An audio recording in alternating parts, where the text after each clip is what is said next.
Good afternoon. This is Clifton Rodriguez again. One of the things that I've always meant to do for my clients is to stress to them, if you will, the importance of engaging in some type of strategic planning in their business. Most businesses fail because the owners of that business simply fail to plan for certain events and eventualities. And when those events or eventualities come upon them, they tend to manage by crisis. And you always know when someone does not have any plans. They simply manage by crisis, or as we like to say, manage by the seat of your pants. Generally, as a CPA, and I have some extensive experience. I've been in practice since 1994, so it's 20 years plus of experience. Businesses where the owners or management of that business tend to manage by crisis and see their pants generally fail, probably 90% of the time. One of the management methodologies that I have expressed to my clients is simply to manage their business by objectives. Set goals, set objectives, and implement means or ways of achieving those goals and objectives. Unfortunately, I get that clarion call, oh, I'm too busy to do that, and I don't have the time to do it, and what have you. And I always say, well, I guess you going to have the time to fail, simply because of the fact that you're not willing to sit down and take some time and come up with some strategies to not only grow your business but make it a success.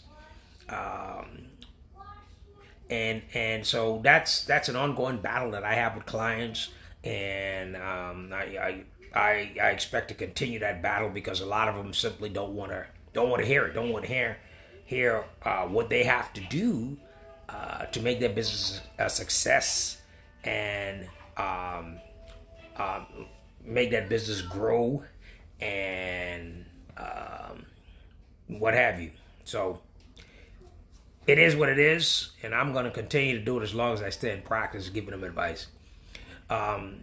Client across the board, clients in general, especially those clients that make a lot of money in their profession, their chosen business activities.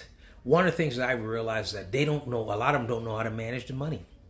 A lot of them don't know how to plan and how to engage in financial plans and what have you. And I find myself often using this example in the book of Genesis. I'm a Christian believer and I read the Bible profusely. But the book of Genesis, the story of Joseph, the son of Jacob, who was sold into slavery by his brothers. And at that time, the king of Egypt, or the Pharaoh, had a dream about the great famine that was about to come. And nobody could interpret the dream for Pharaoh. So